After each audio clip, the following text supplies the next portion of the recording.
ಅಧ್ಯಕ್ಷ ಇಲ್ಲ ಅದಕ್ಕೆ ನಾನೇನು ಉಪಾಧ್ಯಕ್ಷರೇ ಅವ್ರದ್ದು ಉದ್ದೇಶ ನೀವು ಲಘುನ ಮುಖ್ಯಮಂತ್ರಿ ಆದ್ರೆ ತಾವು ಮಂತ್ರಿ ಆಗ್ತೀವಿ.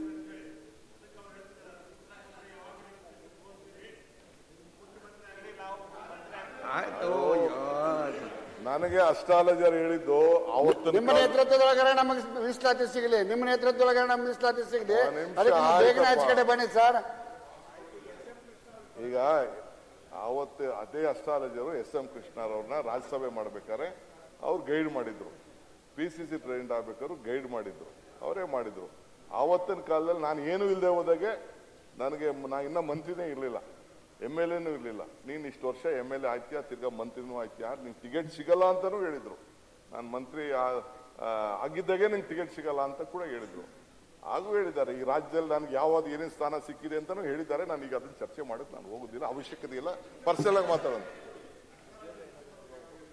ಅದನ್ನ ಆಮೇಲೆ ರೂಮಲ್ಲಿ ಮಾತಾಡೋಣ. ನೀವು ದಯವಿಟ್ಟು ಪರ್ಸನಲ್ ಆಗಿ ಒಂದು ಮಾತಾಡಬೇಡಿ ಸರ್ ಅವ್ರ ಜೊತೆಗೆ. ಕೆಲವೆಲ್ಲ ಏನೇನೋ ನಿಮ್ ವಿಚಾರ ಇಡುತ್ತಾರೆ, ಅದು ಪರ್ಸನಲ್ ಆಗಿ ಮಾತಾಡಬೇಕು. ನಾನು ರೂಲಿಂಗ್ ಕೊಡ್ತಾ ಇದ್ದೇನೆ ಅಧ್ಯಕ್ಷೆ.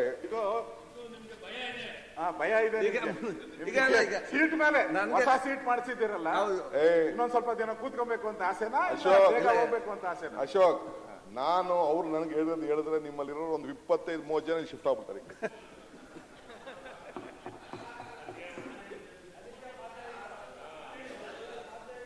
ಅಸ್ಟ್ರಾಲಜರ್ ನನಗೇನು ಹೇಳಿದ್ದಾರೆ ನನ್ನ ಭವಿಷ್ಯ ಅಂತ ನಾನು ಹೇಳಿದ್ರೆ ಅಲ್ಲಿರೋರು ಒಂದು 25-30 ಜನ ಮತ್ತು ಕೆಲವು ದಳದವರೆಲ್ಲ ಈ ಕಡೆ ಶಿಫ್ಟ್ ಆಗುತ್ತೆ.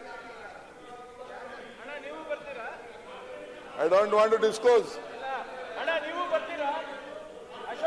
ಏನಪ್ಪ ನಮ್ ದಳದವರು ಯಾರು ಬರಲ್ಲ ಗುರುವೇ. ಕರೆಕ್ಟ್ ಆಗಿ ಹೇಳಿದ್ದಾರೆ. ನಾನು ಅವ್ರು ಕರೆಕ್ಟ್ ಆಗಿ ಹೇಳಿದ್ದಾರೆ.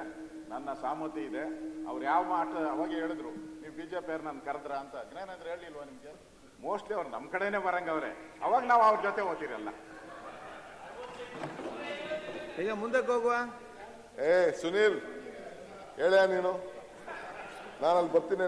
ನೀವಿಬ್ರು ಪರ್ಸನಲ್ ಆಗಿ ಮಾತಾಡೋರು, ಯೋಗೇಶ್ವರ್ ಅವರೇ ಸಂಧಾನ ಪರ್ಸನಲ್ ಆಗಿ ಮಾತಾಡ್ಕೊಳ್ಳೋರು, ನಾವ್ ಯಾಕಂದ್ರೆ ಗಡ್ಡಿ ಬರೋದು. ಯೋಗೇಶ್ವರ್ ನಮ್ಮ ಸಿದ್ದರಾಮಯ್ಯನ ಕರೆಕ್ ಹೋಗಿದ್ದಂತೆ, ನಮ್ಮ ಇನ್ನೊಬ್ಬರನ್ನ ಯಾರು ಕರೆಕ್ ಹೋಗಿದ್ದ ಬಂದ್ಬಿಡಿ ಅಂತ. ಯಾರು ನೆನ್ನೆ ಹೇಳ್ತೀವಿ